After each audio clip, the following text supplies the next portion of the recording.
Avant de réagir au discours, on va vous présenter rapidement pour ceux qui ne vous connaissent pas encore.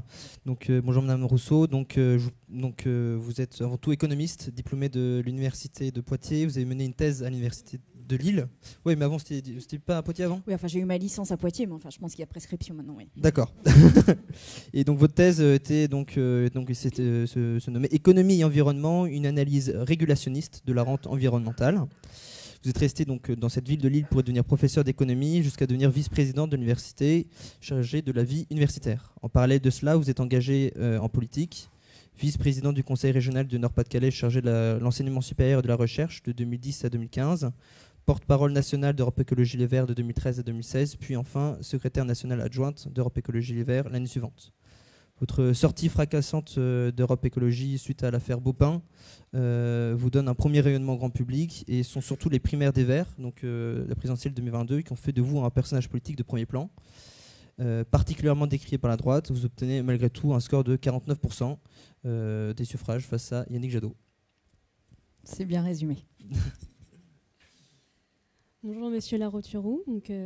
Merci d'être venu sur notre campus de l'ESCP. Alors permettez-moi également de vous présenter rapidement.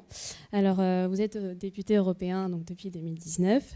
Après avoir été conseiller régional d'Île-de-France, donc entre 2010 et 2015, vous avez donc été élu député européen sur la liste Envie d'Europe écologique et sociale, une coalition entre les partis Place Publique, le Parti socialiste et Nouvelle Donne, parti auquel vous redonnez du souffle en 2013 et dont vous êtes actuellement porte-parole. Connu pour votre position en faveur du partage du temps de travail de la semaine de 4 jours et pour votre volonté de lutter contre le réchauffement climatique, vous entamez une grève de la faim en octobre 2020 pour justement défendre cette lutte et cette grève fait beaucoup parler d'elle. Vos analyses économiques, bien sûr, sont reconnues, tout comme votre fervent engagement pour amener l'Europe vers plus de décisions en faveur de l'écologie. Alors, juste pour vous donner une présentation donc, de la conférence, donc, elle va se dérouler en 2 temps. Nous aurons d'abord un échange avec les deux modérateurs, puis 15 minutes de questions-réponses avec le public. Est-ce que d'abord vous voulez réagir par rapport au discours d'introduction de M. Clément Beaune ou pas du tout ? Dire que c'est bien qu'il y ait des universités et des écoles qui soient d'emblée européennes et pas nationales qui s'étendent vers. Et saluer ça, je pense que dans le débat on va en parler, mais ça fait partie à mon sens d'une création d'une identité européenne et d'un renforcement des liens en Europe que de travailler sur les programmes Erasmus, mais aussi sur des universités européennes. Et pour être vice-présidente d'une université qui est à une frontière, à la frontière belge, juste à côté des Pays-Bas et pas très loin de l'Allemagne, eh bien, je vois toutes les difficultés que l'on a et la difficulté que l'on a à dépasser des systèmes nationaux pour aller vers des universités qui soient réellement européennes. Je pense que ça fera partie du débat, donc merci à lui, merci à vous. Alors merci à vous de nous avoir invités, ça va être un débat, je pense, tout à fait intéressant. Clément Beaune disait que les mois qui viennent sont fondamentaux, il parlait de la présidence française, mais effectivement, les mois qui viennent sont fondamentaux. Je suis député européen et rapporteur général du budget. Le Parlement m'a confié une grande responsabilité. Chaque année, il y a une ou un député qui doit négocier tout le budget de l'Europe au nom du Parlement. Et pour 2021, c'est moi. Et encore lundi, à minuit moins 5, je finissais la négociation. Et je me suis dit que j'espère que c'était la dernière fois qu'on négocie un budget avec des règles aussi stupides, aussi contraignantes, aussi archaïques, et qu'il faut absolument les changer. Et hélas, je vais expliquer pourquoi, la France bloque, que ce soit sur les aspects, quel système démocratique, ça fait 30 ans que la France bloque, quelles ressources nouvelles. Si j'ai fait une grève de la faim l'an dernier, c'est quand même, j'avais fait voter un rapport important par 70% des députés, et j'avais la preuve que c'est Emmanuel Macron et Bruno Le Maire qui bloquaient la négociation pour créer une taxe sur la spéculation. Et donc, il y a une élection en avril prochain. Moi, je suis ici non pas pour faire une conférence ou pour le plaisir de revoir Sandrine, mais pour chercher des alliés, parce qu'effectivement, il faut faire bouger les choses. L'autre jour, Emmanuel Macron disait « L'Europe, c'est nous qui l'avons construite, il faut la protéger ». Moi, j'aimerais dire l'Europe, c'est notre avenir, il faut la transformer pour qu'elle soit effectivement au service du bien commun, qu'on mette l'Europe au service de la justice sociale et du climat. Et effectivement, si on arrive à faire bouger les choses en avril, s'il y a une équipe nouvelle qui arrive au pouvoir en France en avril, dès le mois de mai, on peut faire un sommet européen, inviter tous les chefs d'État dans la maison de Jean Monnet, et tous les sujets, c'est très concret, tous les sujets qui aujourd'hui sont bloqués par la France, dès le mois de mai, on peut les débloquer et avoir un changement. Et donc le prochain budget, sur les questions de santé, sur les questions d'éducation, sur les questions d'accès à la santé pour les pays du Sud, on pourrait avoir beaucoup plus de marge de manœuvre. Donc je suis très heureux de votre invitation, mais je ne suis pas là pour faire un cours ou une conférence, je suis là pour chercher des alliés, pour faire bouger les choses, parce qu'effectivement, il y a une fois de temps en temps où on peut changer le cours de l'histoire. Parfait, merci beaucoup, madame, monsieur. Alors, on va commencer donc sur notre thème, l'identité européenne.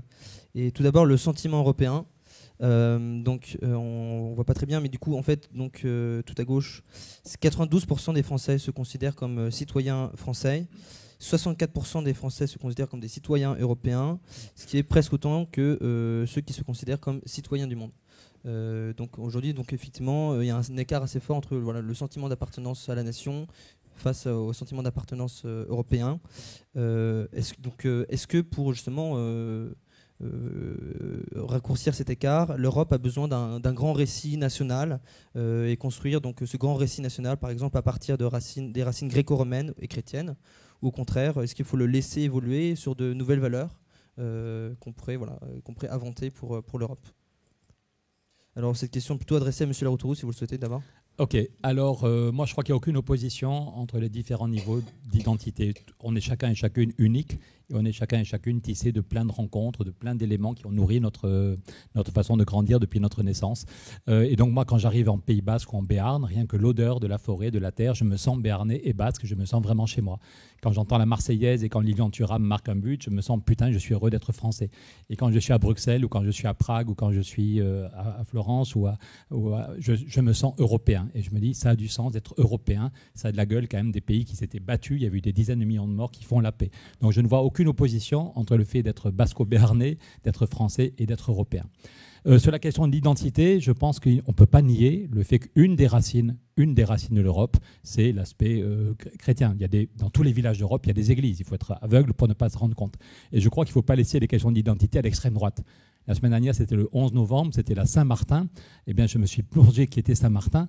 Saint-Martin, je pense que Le Pen et Zemmour détesteraient Saint-Martin et se seraient frités avec Saint-Martin s'il avait croisé un jour. Saint-Martin, c'est un militaire qui coupe sa tunique en deux pour protéger un pauvre qui a froid.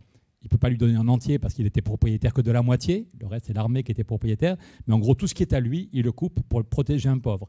Et donc, c'est le symbole. Et Saint-Martin, ce n'est pas anecdotique.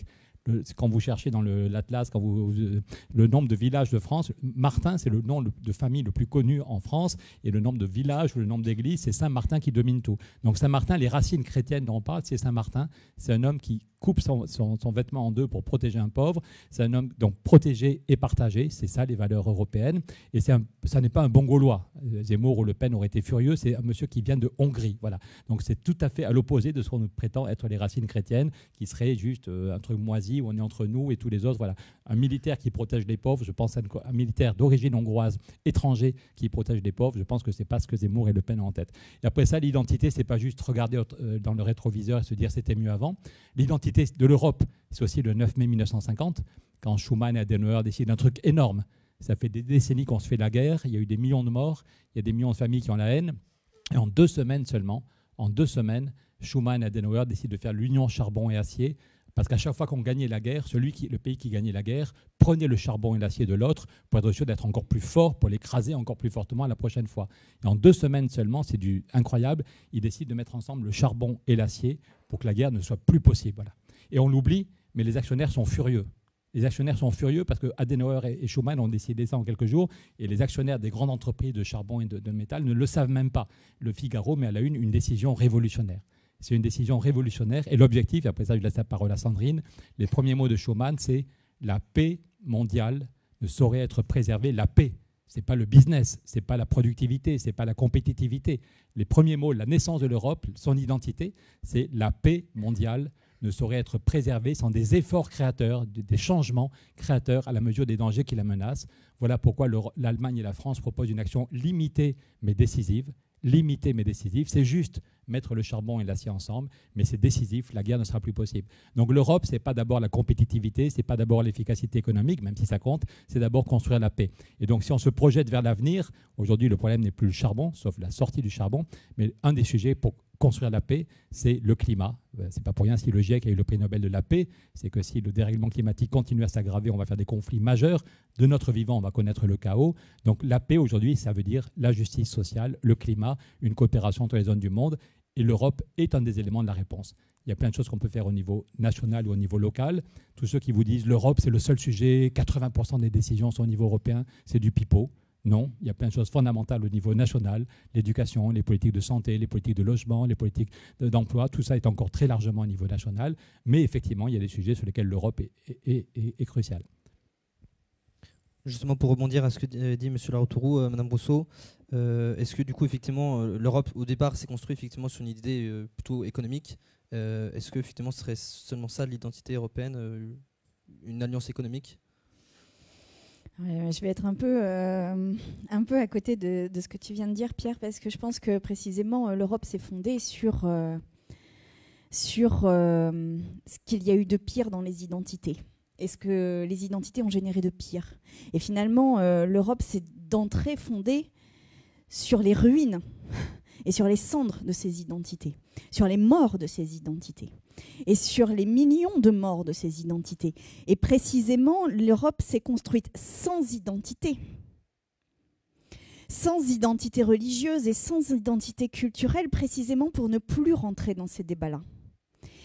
Et pour moi, il y a quelque chose de très fort, de très puissant, sans doute de très dangereux aussi, à re-regarder l'identité européenne aujourd'hui avec nos yeux de générations qui avons oublié ce sur quoi s'est fondée l'Europe.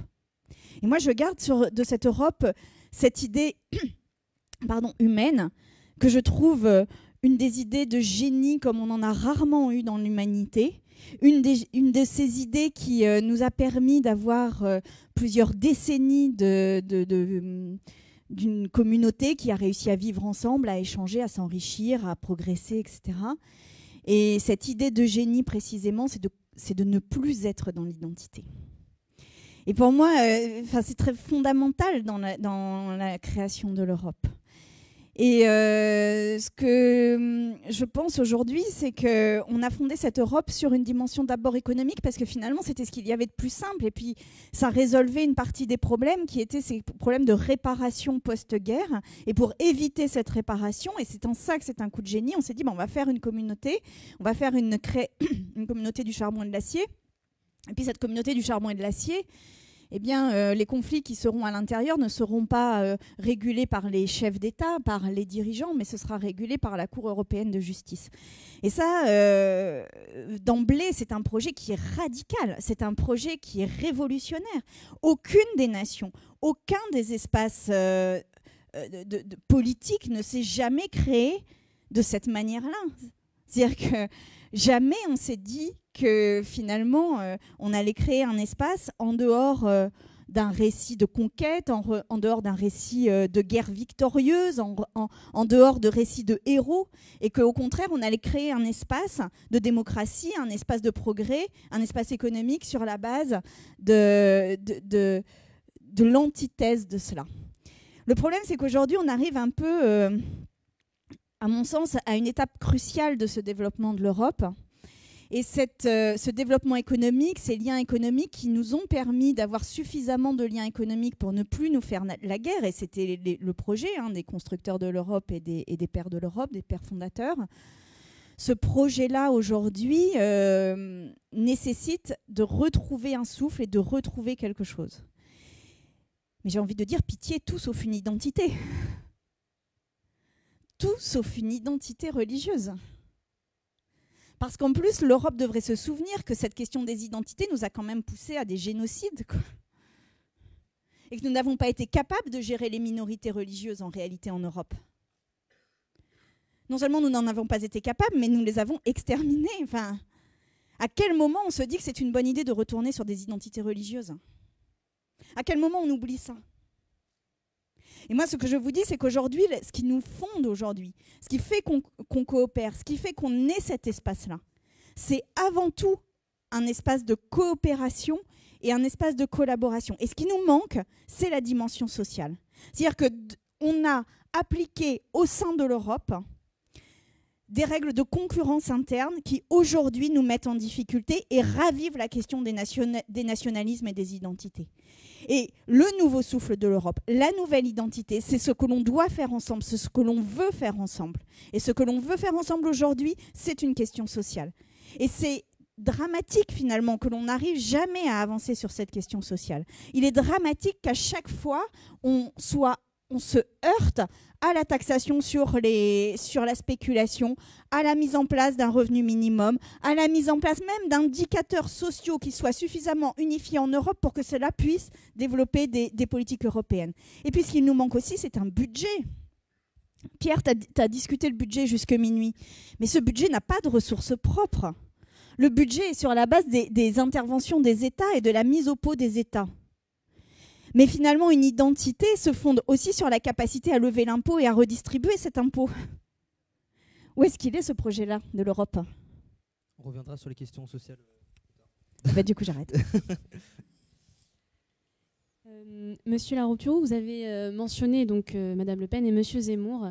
Alors, pour rebondir dessus, donc, effectivement, on a un bloc souverainiste qui caracole en tête des sondages pour l'élection, en tout cas pour des élections présidentielles. On assiste aussi à une abstention qui culmine autour de 50% pour les dernières élections européennes. Donc on a une montée aussi des extrêmes, avec donc le Rassemblement national notamment pour les européennes. Alors pourquoi un tel désenchantement politique et comment y remédier Alors, d'abord, l'extrême droite caracole. Effectivement, hélas, le total de Zemmour et de Le Pen est franchement inquiétant. C'est aussi parce qu'il y a beaucoup d'abstention, mais peut-être que si la gauche était rassemblée, si tous ceux qui disent ma priorité c'est le climat, ma priorité c'est la justice sociale, si on est capable de se rassembler, je suis absolument persuadé qu'on peut être devant et Zemmour et Le Pen et être au deuxième tour. C'est un des enjeux. Soit à renoncer à changer les choses, soit à dire on fait du pipeau, c'est de la blague, on s'en fout. Mais si on a compris l'urgence pour les retraites, pour les services publics, pour la santé, en France et pour changer l'Europe, il faut absolument qu'on se rassemble et on peut être devant Zemmour, celui ou celle, notre équipe. Sandrine, je crois, est assez d'accord pour l'idée d'un rassemblement, mais notre équipe, avec une ou un chef désigné, peut être au deuxième tour. Pourquoi les gens en ont marre de l'Europe? C'est parce que l'Europe ne change pas assez. Je me souviens, la plupart d'entre vous n'étiez peut-être pas nés ou trop jeunes en 2005, vous étiez nés mais trop jeunes. Il y avait le grand débat, c'est est-ce qu'on votait oui ou est-ce qu'on votait non au référendum. Et le dernier grand débat à la télévision, une semaine avant le vote, c'était Jacques Delors qui disait qu'il fallait voter oui et José Bové qui votait non. Et José Bové avait montré à la télé une caméra qui disait « Je vote non à cette Europe qui fait la concurrence fiscale ». Je ne fais qu'illustrer ce que vient de dire Sandrine. Voilà, quand j'étais petit, l'impôt sur les bénéfices était à 45%. 45%. Et puis depuis que l'Angleterre est rentrée, chaque pays baisse son impôt pour faire comme le voisin. On est tombé à 19%. Les dividendes explosent, hein, mais on a divisé par plus que 2 l'impôt sur les sociétés. Alors qu'aux États-Unis, depuis Roosevelt, je suis d'un parti qui s'appelle Nouvelle Donne, en référence au New Deal de Roosevelt, vous avez tous appris ça dans vos cours d'économie. Roosevelt, quand il arrive, il veut créer des millions d'emplois. Son but n'est pas de créer des taxes. Son but, c'est la dignité humaine, de donner à chacun et chacune de quoi vivre dignement. Et Roosevelt, il va tripler le budget fédéral. Je l'ai rappelé encore vendredi en négociation. Roosevelt, c'est pas mettre 0,3% de plus. Voilà. Il va tripler le budget fédéral parce qu'il veut donner les moyens de créer de l'emploi, de protéger les forêts, de donner du boulot et des revenus, et il va se donner les moyens d'avoir des ressources. Et en particulier, il crée un impôt fédéral sur les bénéfices, parce qu'il y avait le même problème. Le Texas baissait son impôt, puis l'Arkansas baissait son impôt, puis la Floride baissait son impôt, et les entreprises faisaient du tourisme fiscal. Et en 3 mois seulement, Roosevelt a fait un impôt fédéral sur les bénéfices, en disant, en Floride comme au Texas, vous paierez au moins 38%. Et les actionnaires gueulent en disant que Roosevelt est un communiste, que Roosevelt va tuer l'Amérique. Aujourd'hui, il y a un consensus autour de Roosevelt. Mais à l'époque, ça fritait vraiment. Et Roosevelt se demandait aux syndicats de faire des manifs dans la rue pour le soutenir, parce que le lobby des millionnaires ne voulait pas de cet impôt. Mais donc, c'est quand même incroyable de se dire que l'impôt sur les bénéfices aux États-Unis, de Roosevelt à Trump, est resté toujours au moins à 38%, et que nous, en Europe, on est tombé à 19%, divisé par 2. Et donc, je reviens au débat entre Jacques Delors et José Bové. Jacques Delors, un grand Européen, président de la Commission, et José Bové, aussi un Européen. Et José Bové dit « Je vote non parce qu'on n'en peut plus de cette Europe qui nous appauvrit tous ». Et à la grande surprise de la journaliste Christine Ockrent, qui était absolument pour le oui, et les gens qui votaient non étaient tous des méchants, Jacques Delors dit « José Bové a raison ». José Bové a raison, on ne peut pas continuer comme ça. La priorité, c'est de faire un impôt européen sur les bénéfices. Donc en 2005, José Bové dit la priorité, c'est un impôt. José Bové et Jacques Delors disent il faut un impôt européen sur les bénéfices. Et 15 ans plus tard, on n'y est toujours pas. Et Bruno Le Maire ne fait absolument rien. Bruno Le Maire ne fait absolument rien pour aller dans ce sens. Et quand Joe Biden arrive à la Maison-Blanche et propose un taux minimum d'impôt au niveau mondial à 21%, Biden propose 21%, Bruno Le Maire, au nom de la France, dit oui, bonne idée, mais 12, ce serait mieux. Alors, évidemment, 12, ce n'est pas tout à fait la même chose que 21%. Voilà.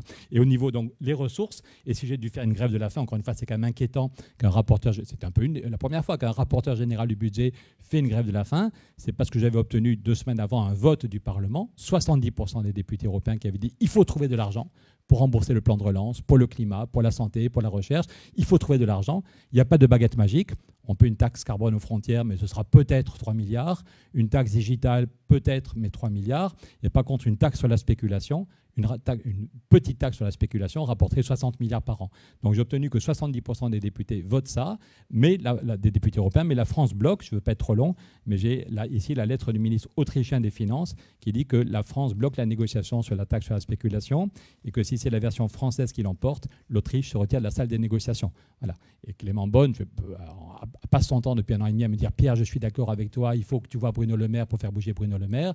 Mais concrètement, depuis 18 mois, les dirigeants allemands voulaient un accord là-dessus, les dirigeants portugais voulaient un accord, et c'est Bruno Le Maire et Emmanuel Macron qui bloquent la négociation. Donc, bonne nouvelle, la Commission européenne, l'an dernier, a validé ce que disait le Parlement en disant oui, on peut créer une taxe sur la spéculation. Le mieux, ce serait un accord avant Je viens de sortir une vidéo, si vous voulez le voir, où je montre ces documents. La Commission européenne dit oui, on peut taxer la spéculation. Oui, ça rapporterait en gros 60 milliards, malgré le Brexit et la crise, ça rapporterait 60 milliards.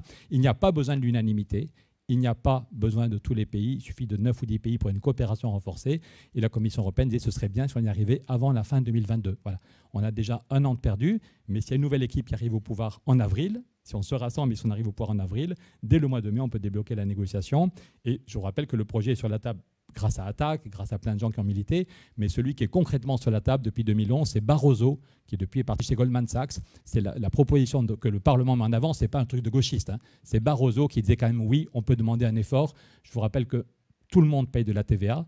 Même les plus pauvres, quand ils font leurs courses, une fois j'ai montré à Mme van der Leyen une boîte de raviolis, en disant même les plus pauvres pour manger, ils payent 5,5% de TVA, 5,5%. Pourquoi sur les marchés financiers, c'est 0,0%. Voilà. Donc encore une fois, aujourd'hui, il n'y a pas ces ressources, mais c'est parce que, hélas, la France bloque sur la plupart des sujets, créer un impôt sur les milliardaires, créer un impôt sur les bénéfices, créer une taxe sur la spéculation, tout ça, ça rapporte. Il n'y a pas de baguette magique, mais si on met en place ces 3 réformes, ces 3 solutions, on peut avoir plus de 200 milliards chaque année au niveau européen, et ça ne va pas tuer les dividendes. Voilà.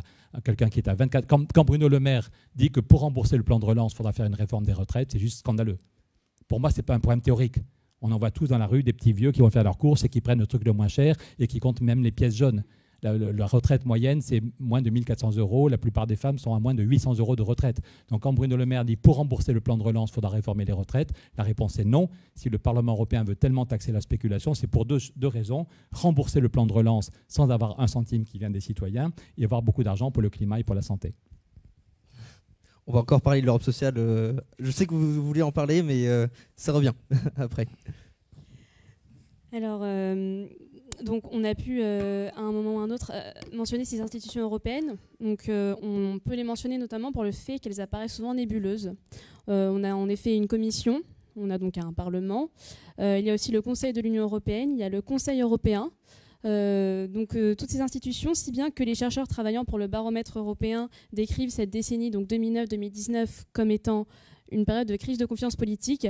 Alors, est-ce à dire qu'il faut changer, Madame Rousseau, ces institutions à cause de cette trop grande complexité, donc une complexité qui peut apparaître inutile, ou alors ne faudrait-il pas plutôt conserver ces institutions, mais approfondir donc l'éducation dans les pays membres pour informer précisément les citoyens du rôle de chacune d'entre elles?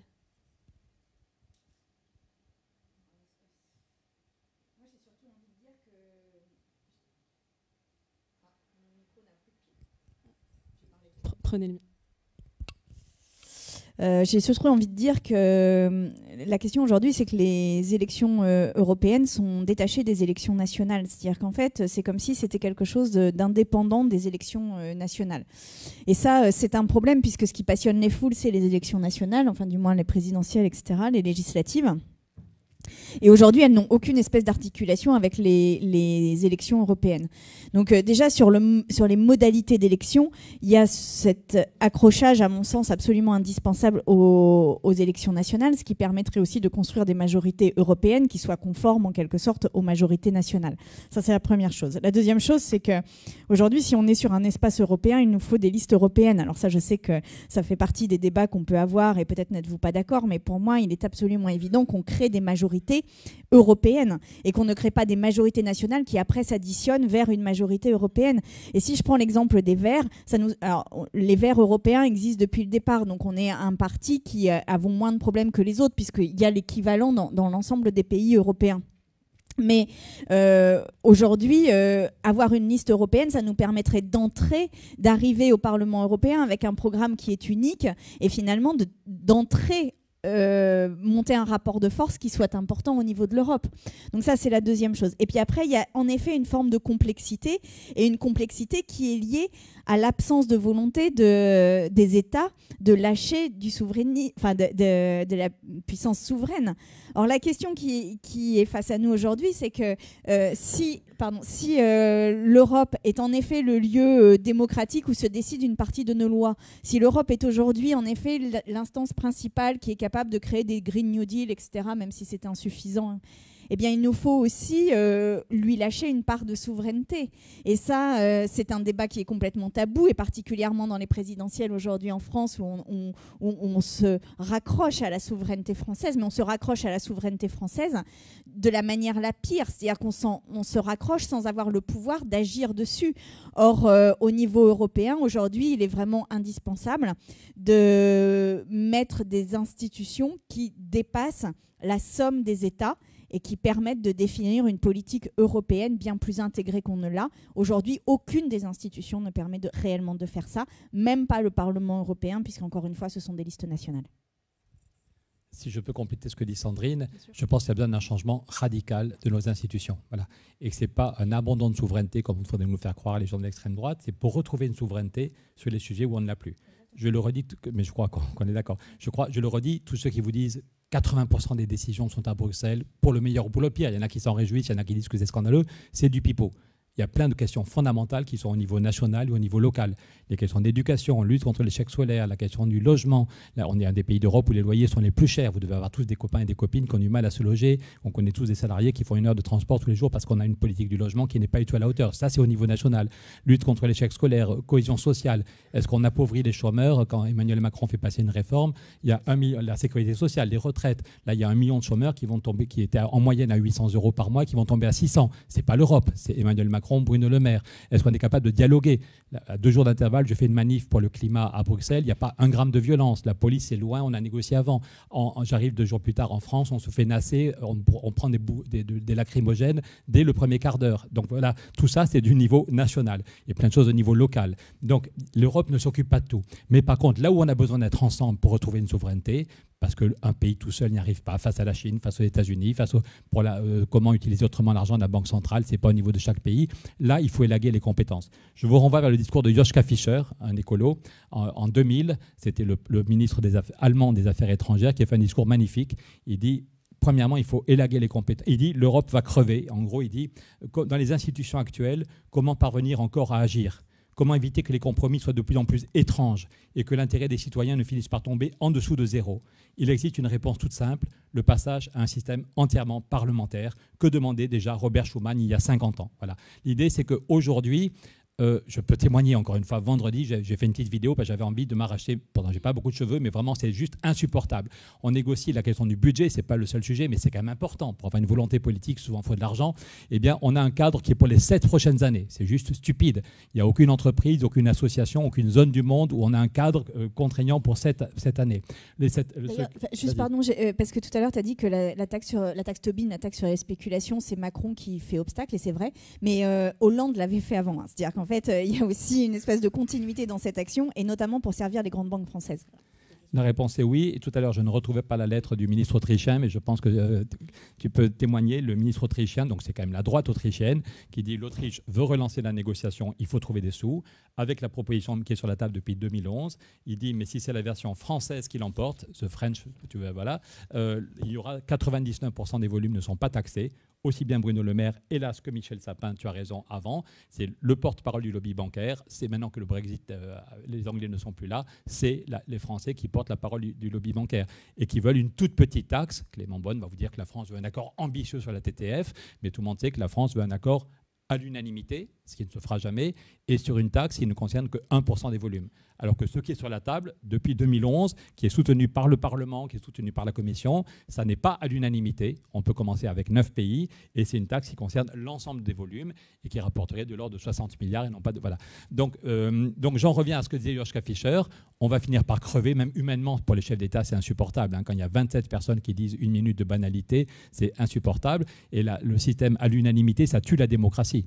Il n'y a aucun groupe humain, même pas une SCOP, même pas une coopérative, il n'y a aucun club de foot, il n'y a aucune chorale, il n'y a aucune association qui fonctionne à l'unanimité. C'est juste insupportable. Donc le fait que toutes les grandes questions soient à l'unanimité, ça tue la démocratie, ça laisse de la place au lobby ou à une inertie terrible. Et donc Joschka Fischer disait la solution, c'est élaguer les compétences. L'Europe ne doit pas s'occuper de tout. Dans mon coin des Pyrénées, on fait du fromage de brebis sans avoir besoin des normes de Bruxelles. On arrive à faire du fromage de brebis depuis des siècles sans que Bruxelles s'en occupe. Donc il y a des domaines où on n'a pas besoin de Bruxelles. Par contre, là où on a besoin d'être ensemble pour retrouver une souveraineté, les questions de diplomatie, les questions de défense. Je vous rappelle les accords d'Oslo.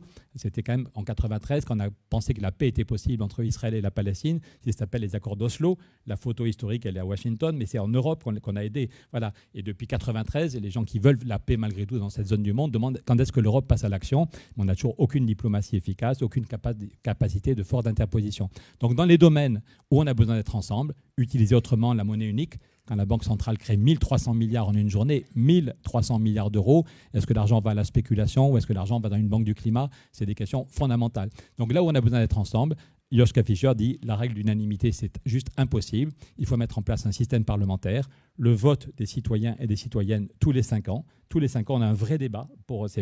Et on a une majorité, c'est les écolos, voilà, on a une majorité au Parlement européen et cette majorité décide qui est le gouvernement. La Commission européenne vient du vote des citoyens au lieu d'avoir 27 commissaires qui n'ont aucun projet politique.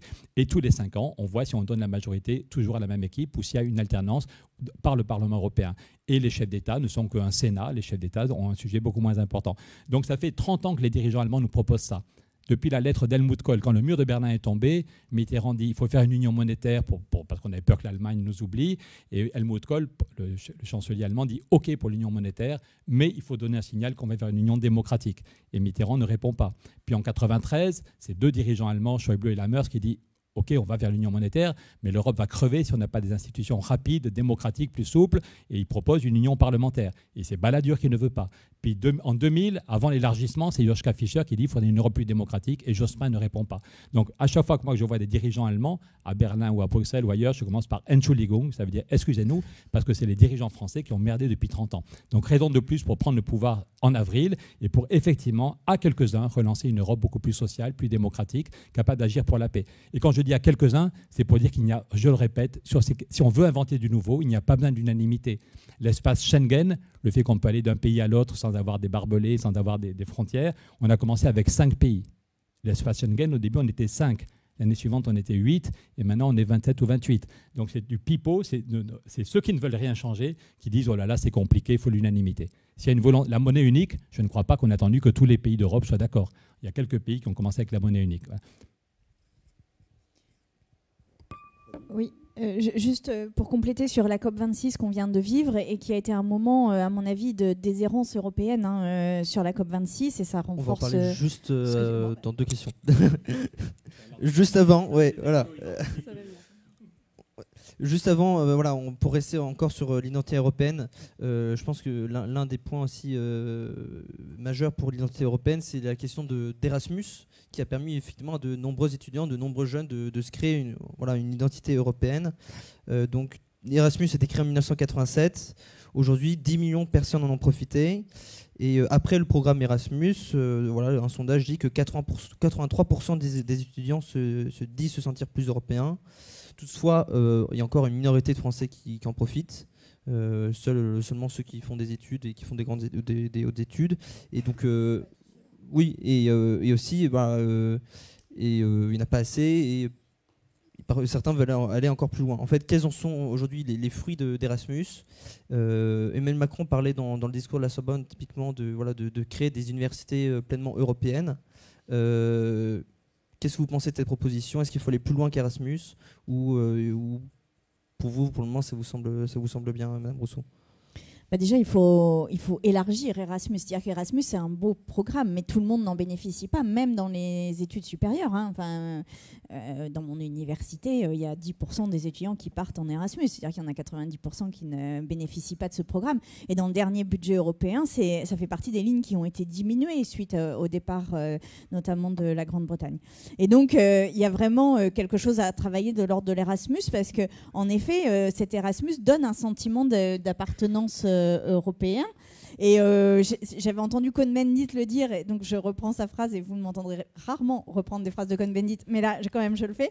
C'est-à-dire de dire que pardon, Erasmus, vous envoyez toute une jeunesse en Erasmus dans tous les pays d'Europe. Statistiquement, il y en a à peu près 20% qui vont tomber fous amoureux pendant ce moment d'Erasmus. Ils feront des enfants qui seront transnationaux, binationaux, tout ce que vous voulez. Et finalement, on créera comme ça une espèce de population véritablement européenne. Et je pense qu'il a absolument raison. Il a absolument raison. C'est-à-dire que partir en Erasmus et développer ce programme-là, c'est aussi développer pas simplement la découverte d'un autre pays, mais bien sûr plein de relations et un sentiment d'appartenance européenne. Donc ça, c'est absolument fondamental. Et aujourd'hui, dans le dernier budget, c'est la ligne qui a été le plus diminuée. Et ça, c'est honteux, parce que le jour où les jeunes ne font plus Erasmus, alors on perd vraiment une identité européenne majeure. Ça, c'est la première chose. La deuxième chose, c'est que oui, il nous faut des universités européennes. Mais aujourd'hui, je suis très surprise d'entendre que Macron a dit ça, parce que moi, je vais vous dire, concrètement, c'est absolument impossible. Et en plus, on n'est pas du tout encouragé à le faire par l'État et par le ministère de l'Enseignement supérieur et de la Recherche. Le SCP aujourd'hui le fait. Pardon ? Le SCP aujourd'hui le fait. Oui, le SCP, d'accord, mais une université française publique qui n'a pas de ressources particulières n'a aucun moyen de le faire. Aucun moyen de le faire. Nous n'avons aucune espèce d'aide pour aller créer des campus à l'extérieur. Nous n'avons aucune espèce d'aide pour faire des coopérations avec les universités européennes. La seule chose que l'on puisse faire, c'est des programmes de recherche qui sont en effet sur des sujets et qui sont multinationaux. C'est-à-dire qu'il y a des chercheurs de plusieurs pays qui travaillent sur ces programmes-là, mais il n'y a pas véritablement. Alors, il y a eu un programme pour lancer des universités européennes, mais il y en a eu 10 sur toute l'Union européenne, ce qui est évidemment bien trop faible par rapport au nombre d'universités. Et aujourd'hui, j'ai envie de dire qu'il ne devrait plus y avoir une seule université qui ne soit pas européenne en réalité. Il ne devrait plus y en avoir une seule. Et ça, aujourd'hui, et là je vous parle en tant que vice-présidente d'université, vraiment, nous n'avons aucun moyen pour le faire. Mais quand je dis aucun, c'est aucun. Un des trucs, par exemple, c'est que quand on traverse... Donc, nous, on est frontalier aussi avec l'Angleterre, que j'ai oublié tout à l'heure, mais quand nous, on a essayé de faire une université européenne avec la Belgique, les Pays-Bas, l'Allemagne et l'Angleterre. Donc, cette zone-là, où on est quand même à moins de 2 heures de route de l'ensemble des points de ces universités. Non seulement nous n'avons eu aucune espèce d'aide du ministère, mais en plus nous avons été découragés de le faire. C'est-à-dire qu'il nous a été dit qu'il y avait d'autres priorités, etc. Et dans les obstacles que l'on a, eh bien, il y a cette absence de capacité, par exemple, à réguler la question des frais d'inscription. C'est-à-dire que les frais d'inscription sont un sujet qui, aujourd'hui, n'existe pas dans les politiques publiques. Or, c'est un problème pour une université publique qui n'a pas les moyens de payer les frais d'inscription de nos étudiants vers d'autres universités, et nos étudiants n'ont pas les moyens de les payer eux-mêmes. Ça, par exemple, alors, soit on est face à une université qui a une bonne volonté et on y arrive, soit sinon c'est impossible. Et en fait, des obstacles comme ça, il y en a plein. Et donc, j'ai envie de dire à Emmanuel Macron, si vraiment vous voulez des universités européennes, eh ben, mouillez-vous. Faites une vraie politique de développement d'université européenne. Ne faites pas des déclarations. On n'en peut plus de vos déclarations. On écoute vos déclarations en permanence. Moi, je ne supporte plus vos déclarations. Maintenant, faites une politique de développement des universités européennes. Ça sauvera peut-être l'Europe, ouais. Vous avez quelque chose à ajouter, monsieur Laroutourou? Je suis d'accord à 110% avec Sandrine et avec Dany Cohn-Bendit sur ce coup-là. Merci, monsieur. Venons-en maintenant à l'Europe écologique. Donc c'est un sujet que je pense qu'on était nombreux à attendre. Donc on a parlé, monsieur Laroutourou, de votre grève de la faim donc, que vous avez entamée l'année dernière. Donc effectivement, pour alerter sur la nécessité pour le Parlement de voter une taxe donc, sur les transactions financières pour par la suite essayer de financer un budget pour plus de lutte contre le climat. Le bilan de votre grève est malheureusement mitigé puisque comme vous l'avez rappelé, le budget européen prévoit toujours une lutte contre le réchauffement climatique qui à vos yeux est trop faible. Est-ce à dire que l'Europe est encore trop tatillonne en matière d'écologie? Tatillonne, je ne dirais pas ça, parce qu'on a l'impression qu'on casse les pieds avec l'écologie punitive. Je pense qu'on n'a pas l'ambition que quand Kennedy fait un très beau discours pour « We choose to go to the moon », nous avons décidé d'aller sur la Lune, et bien il a décidé. Et derrière, le budget de la NASA, c'est x15. Les comptables s'arrachent les jeux en pensant que Kennedy fera pas dingue, mais il va créer 300 000 emplois rien que pour envoyer 3 personnes sur la Lune. Voilà. Et peut-être que sauver l'humanité est encore plus important que d'aller sur la Lune il y a 50 ans. Voilà. Donc, je l'ai dit à Mme von der Leyen, votre discours, parce qu'elle fait référence à Kennedy, votre discours est très beau, mais derrière, il n'y a pas d'argent. Gagner la bataille du climat, c'est très concret. Ça veut dire que les problèmes ne sont pas les mêmes dans mon coin des Pyrénées, dans une grande ville comme Paris ou à Copenhague. Donc les problèmes et les solutions, c'est au niveau local qu'on les voit, qu'on les invente, qu'on crée des dynamiques. Mais partout, on se heurte à un problème de financement. Dans mon coin des Pyrénées, pourquoi il y a plein de gilets jaunes? C'est parce que tous ceux et celles qui ont un boulot doivent prendre la voiture pour aller à Pierrefitte ou à Argelès. Il n'y a pas de transport en commun. Il n'y en a pas. Donc ceux qui ont du boulot, ceux et celles qui ont du boulot, ils ont leur vieille voiture, ils gagnent souvent pas, ils ne sont pas millionnaires, et ils prennent la voiture. Ils seraient très heureux qu'il y ait des transports en commun. Parce que l'hiver, quand il y a du verglas, ils seraient très contents d'être dans un bus qui est régulier, qui est bien chauffé. Mais il n'y a pas de transport en commun. Donc si la seule solution, c'est d'augmenter les prix de l'essence, ils gueulent. Par contre, si on met en place des transports en commun, ils seraient très heureux de prendre des transports en commun. Mais les villages du coin n'ont pas les moyens. Par exemple, pour isoler les maisons, quand certains vous disent qu'il faut choisir entre le climat et la justice sociale, c'est du pipeau.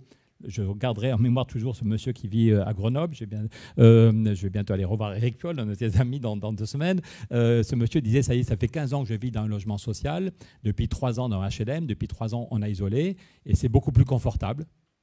J'ai moins chaud l'été, j'ai moins froid l'hiver et je gagne 800 € chaque année sur mes dépenses de chauffage. Je gagne 800 €, c'est très concret. Voilà. Et simplement, les gens de la communauté de communes disent « ouais, c'est super, mais j'espère que vous allez gagner de l'argent au niveau européen parce que pour faire une vraie isolation, c'est 30 000 €. » Donc il n'y a aucune opposition entre la justice sociale et le climat. Si on peut créer des emplois, si on peut avoir une vie plus confortable, si on peut donner plus de pouvoir d'achat, en particulier aux plus précaires, c'est plutôt très bien pour la justice sociale. Mais la question est de savoir qui paye. Une vraie isolation, c'est 30 000 €. On ne va pas demander à chaque famille de trouver 30 000 €, et encore moins aux plus modestes. Ce n'est pas pour rien si quand Nicolas Hulot a démissionné, il a dit « je voudrais de l'argent » et Bruno Le Maire ne me donne pas l'argent. Voilà. Donc le nerf de la guerre, c'est l'argent. Et nous, on pense que c'est au niveau européen qu'on peut trouver des financements. C'est la taxe sur la spéculation. Je vous rappelle les ordres de grandeur quand même sur les marchés financiers. Ça, c'est le Dow Jones, mais je pense que vous êtes tous intéressés par les questions économiques. Vous avez vu tous la semaine dernière, tous les journaux ont dit qu'on passait des nouveaux records, que ce soit les marchés financiers en Europe ou aux États-Unis. Ça, c'est les marchés américains. La dernière fois que le Dow Jones a vu un record, c'était à 14 000 points, 14 000 avant le crack de 2007. Il était monté à 14 000 avant de s'effondrer. La semaine dernière, il était à 36 000. Voilà. Donc les marchés financiers sont à des niveaux absolument jamais vus. Et je le répète, une petite taxe, 0,1%, donnerait 60 milliards par an. Et pour le moment, l'Europe... Non, on peut commencer à 9, pardon. On peut commencer à 9 pays qui sont à l'essentiel.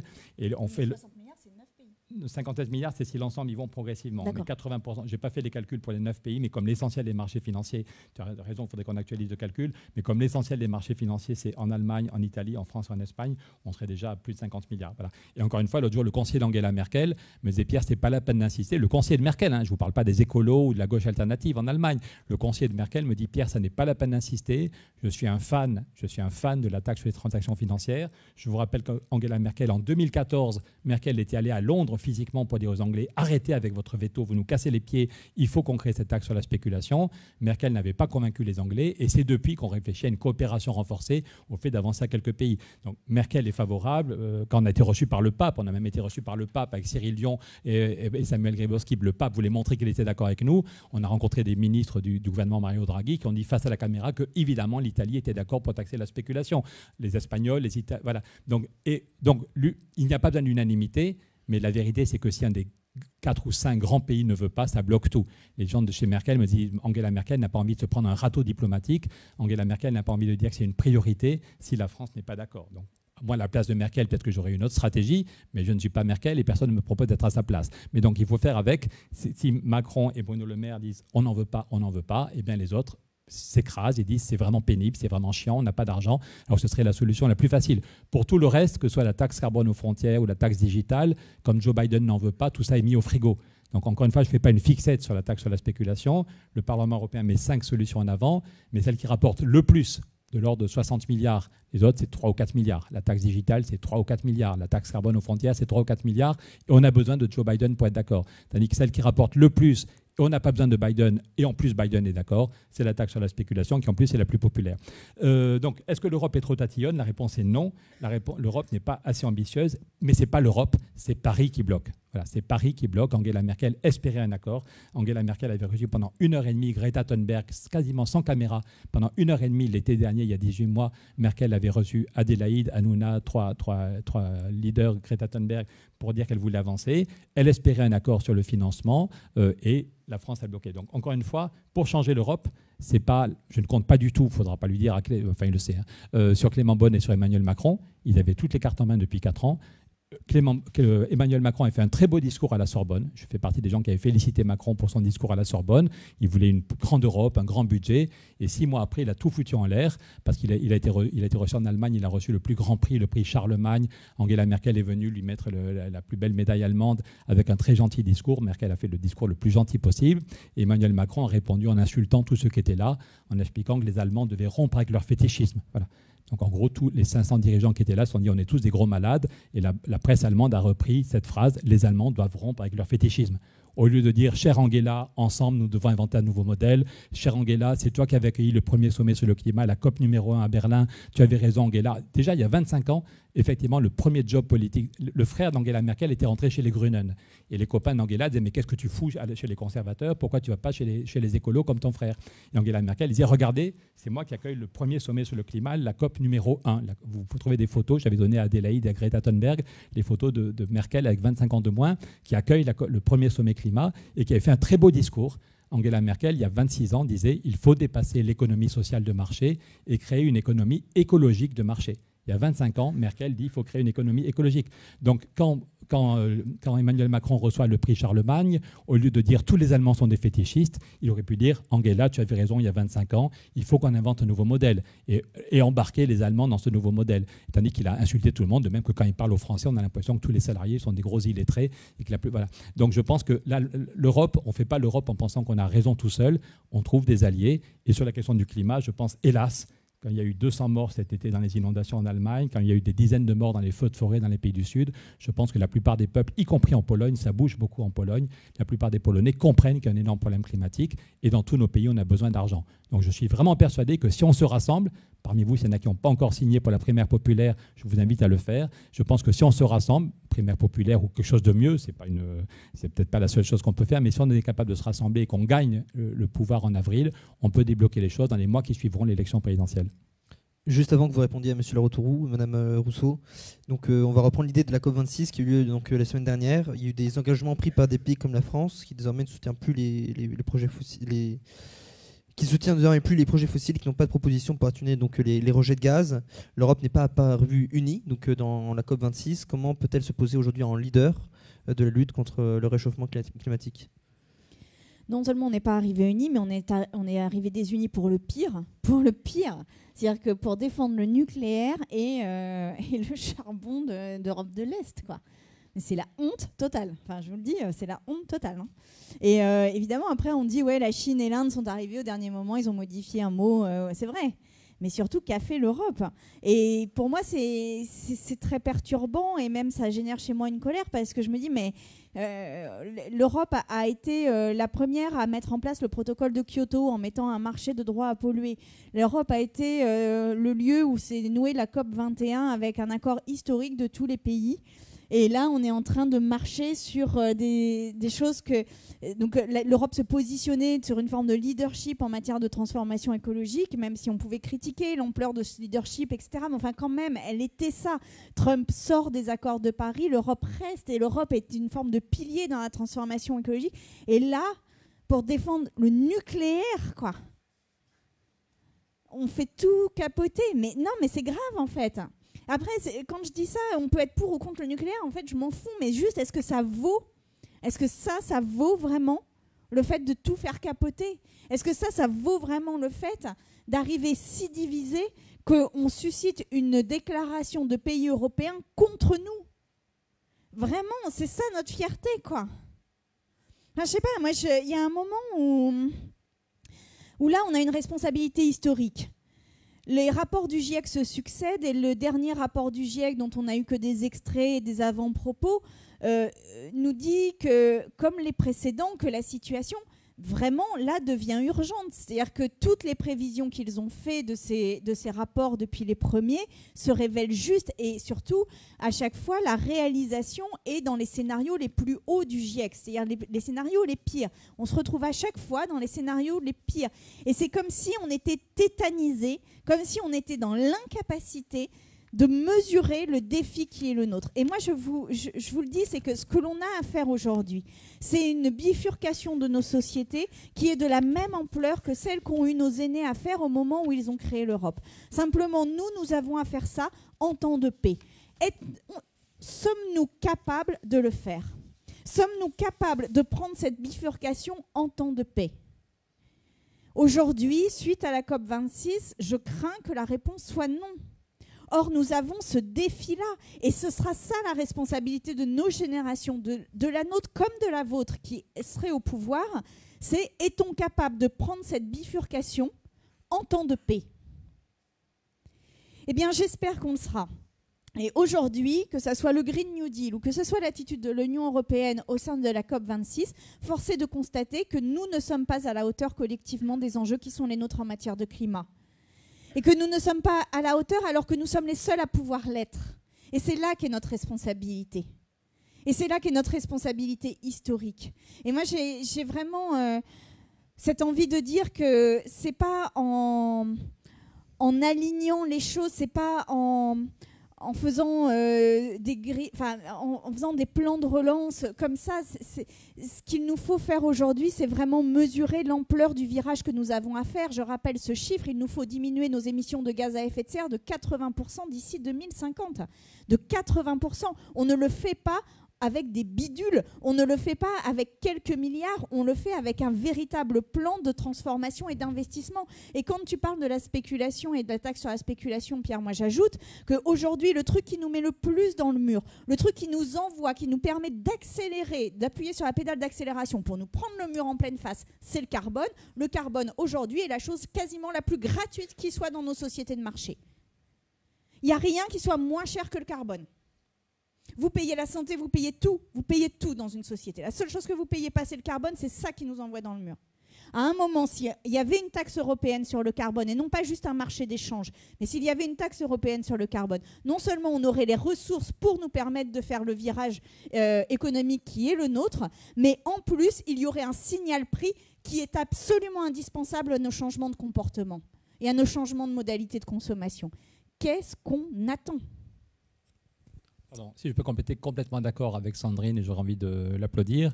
Votre directeur général adjoint, le monsieur qui faisait l'accueil, je ne sais pas s'il est encore là, disait qu'on avait été tous les deux dans le cabinet chez Accenture. Donc j'ai commencé, moi pendant 11 ans, j'ai fait du conseil en stratégie, en conduite du changement. Et à chaque fois, on expliquait qu'il fallait de la disruption, qu'il fallait du re-engineering, qu'une entreprise qui n'est pas capable de se réinventer complètement en 4 ou 5 ans va crever. Et on était effectivement capable de faire du re-engineering. Notre phrase choc, c'était « c'est pas en améliorant la bougie qu'on a inventé l'ampoule électrique ». Et on propose, voilà. Et donc, effectivement, dans le secteur privé, on passe son temps à se transformer. Tandis qu'en matière politique, on est tout content qu'on a changé une virgule, qu'on a mis une rustine. Pour argumenter sur le besoin d'un changement radical, tous ceux qui vous expliquent que l'autre jour, Emmanuel Macron, vous avez peut-être vu que j'ai fait une grève de la faim, mais après ça, un an plus tard, avec Cyril Dion, avec Camille Etienne, on a porté plainte contre 5 ministres en disant, devant la Cour de justice, en disant il y a déjà eu des condamnations du Conseil d'État, mais quand le Conseil d'État donne 10 millions d'amendes, ils s'en foutent. 10 millions d'amendes, c'est l'État qui paye, et face à 130 milliards de déficit, ça n'empêche pas Bruno Le Maire de dormir. Donc on voulait les mettre face à leurs responsabilités personnelles. Et quand Emmanuel Macron, sur Brut, je crois, dit c'est très injuste ceux qui nous critiquent, on a déjà fait l'essentiel du chemin, je suis désolé, je ne suis pas là pour polémiquer. Il se trouve que quand Emmanuel Macron a créé le Haut Conseil pour le climat, j'étais un des 9 sages que Emmanuel Macron a nommé au Haut Conseil pour le climat. Ça veut dire que peut-être que ce que je racontais sur le climat n'était pas stupide. Et la première chose qu'a fait le Haut Conseil pour le climat créé par Emmanuel Macron, c'est de faire le bilan de la France. Est-ce qu'on a déjà fait l'essentiel du chemin ou est-ce que tout reste à faire. Et bien voilà, ça c'est le graphique qui était dans le journal Les Échos, publié parce que le ministère l'avait validé. Si on tient compte uniquement du CO2 émis sur le territoire national, on a baissé de 25%, parce que chacun de nous fait des efforts, parce que chaque entreprise, chaque collectivité, chaque famille fait des efforts, et puis parce qu'on a envoyé en Chine l'essentiel de notre industrie. Mais si on tient compte justement des produits qui arrivent de la Chine et du reste du monde, c'est les courbes venant du ministère et du Haut Conseil. Il n'y a eu aucun progrès. Moi, j'aimerais partir cool un mois dans les Pyrénées en me disant putain, ça va bien, la planète est sauvée, tu t'inquiètes pour rien, Pierrot va faire du ski ou mais va voir les marmottes, voilà. Mais non, juste après le ministère, il n'y a eu aucun progrès, tout reste à faire.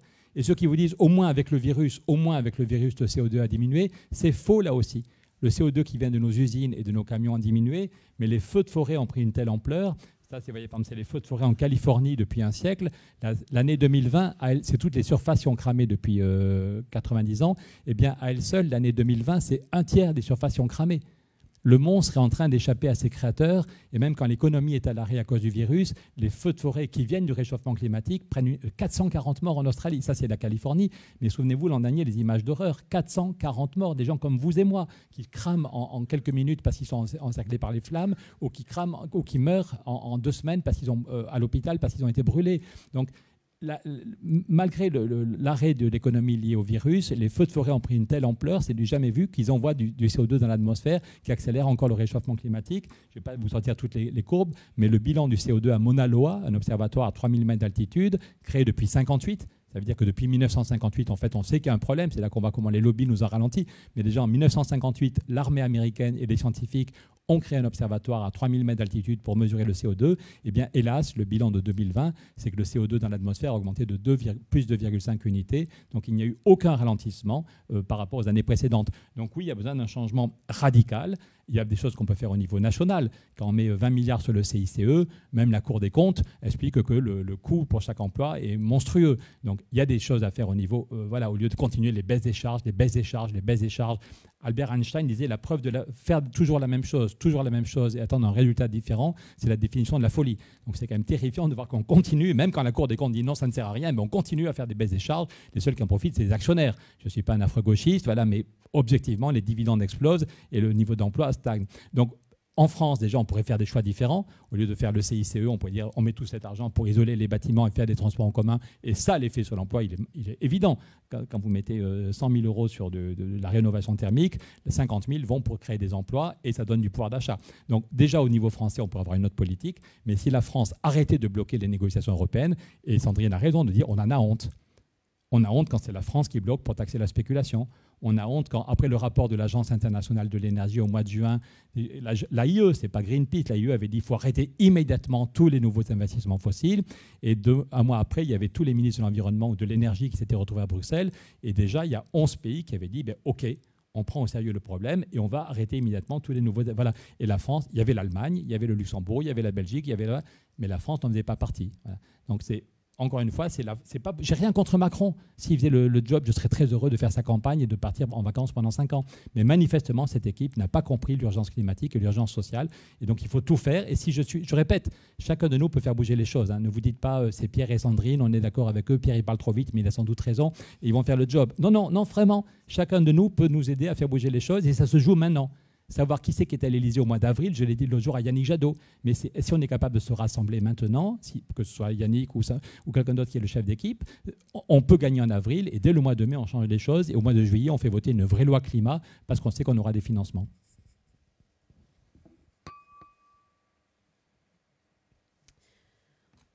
On en arrive maintenant donc, à une question sociale. Donc, on va rebondir sur un des piliers du développement durable. L'Europe a créé le Fonds européen d'aide aux plus démunis. Donc, c'est un fonds qui soutient les actions menées par les pays de l'Union européenne pour apporter une aide alimentaire ou une assistance matérielle. L'Union européenne a aussi créé le Fonds européen d'ajustement à la mondialisation, donc qui est en faveur de travailleurs licenciés.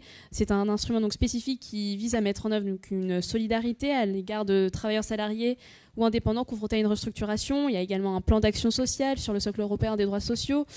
Donc, nous avons effectivement au sein de l'Europe différents instruments pour œuvrer et pour mettre en œuvre des solutions sociales. Pourtant, Madame Rousseau, lors de votre intervention à l'Université d'été de la France Insoumise en 2021, et même tout à l'heure, vous l'avez rappelé, vous affirmez que les questions sociales sont délaissées en Europe.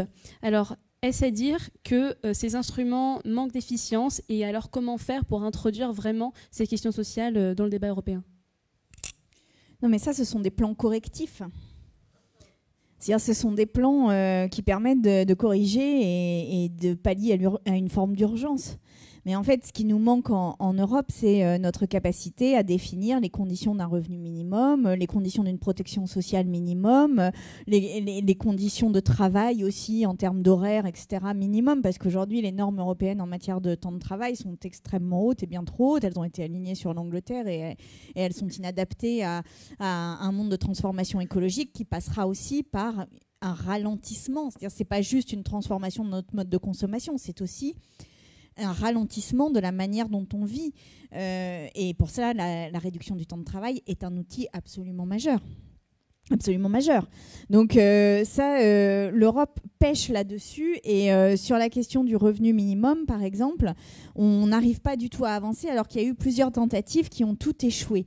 Pourquoi on n'y arrive pas ?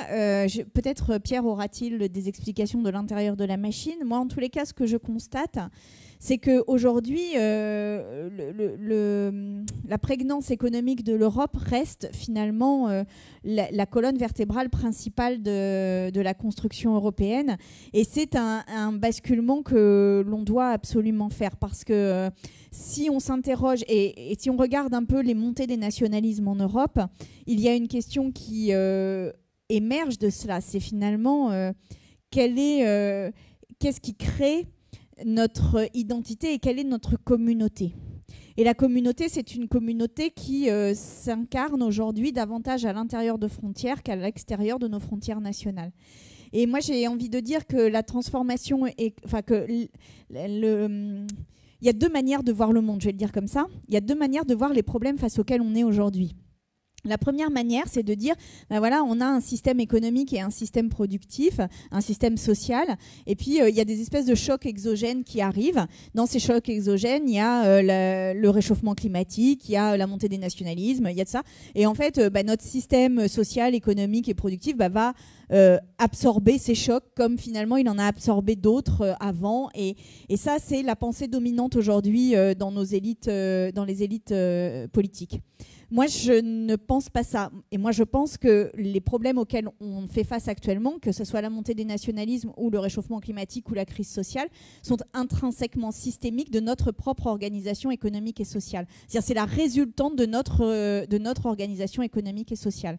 Et notamment sur les questions de nationalisme, il nous faut interroger le rôle qu'a joué l'ultralibéralisme, le néolibéralisme, dans la montée de ce qui apparaît comme une espèce de dernière bouée à laquelle s'accrocher quand tout vacille, quand son monde vacille. Et ça, je pourrais m'étendre là-dessus, mais c'est vraiment très important de se dire qu'à partir du moment où il n'y a plus de valeur dans le travail, à partir du moment où il n'y a plus de stabilité dans le travail, à partir du moment où ce travail ne vous permet pas d'avoir une inclusion sociale pour une partie de la population et une inclusion réelle dans la société, à partir du moment où vous n'avez plus de lien avec la nature autre que celle d'une ressource productive, alors vous perdez le sens même de ce qui fait société. Et ça, finalement, ce mouvement-là de transformer la terre comme le travail en une marchandise et uniquement en une marchandise, cette réification, a été l'œuvre principale d'un système économique qui s'appelle le libéralisme. Et donc, pour moi, la montée des nationalismes, autant que la crise climatique, sont des conséquences directes, sont générées par notre système économique. Et donc, la question aujourd'hui, c'est comment on encadre au nom du bien commun, au nom de nos communs, comment on encadre ce système économique. Et force est de constater que l'Europe peine à le faire.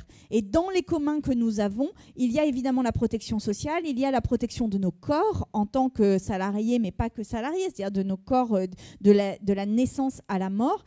Et il y a les conditions de notre inclusion dans une société. Je rappelle qu'en même temps que se faisait l'Europe, s'est fait le Conseil national de la résistance, qui s'est posé cette question absolument essentielle, qui était de quoi a-t-on absolument besoin pour vivre en société?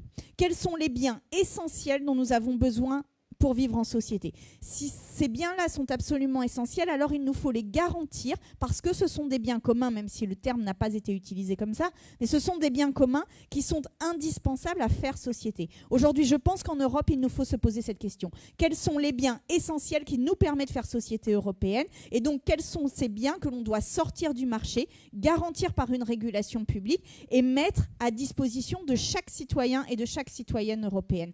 Et au-delà de programmes comme ceux que vous avez cités, qui sont des programmes d'urgence, ayons un récit social, ayons un récit d'inclusion et ayons du coup une identité forgée sur notre solidarité et sur ce que nous décidons de mettre en commun au sein de l'Europe.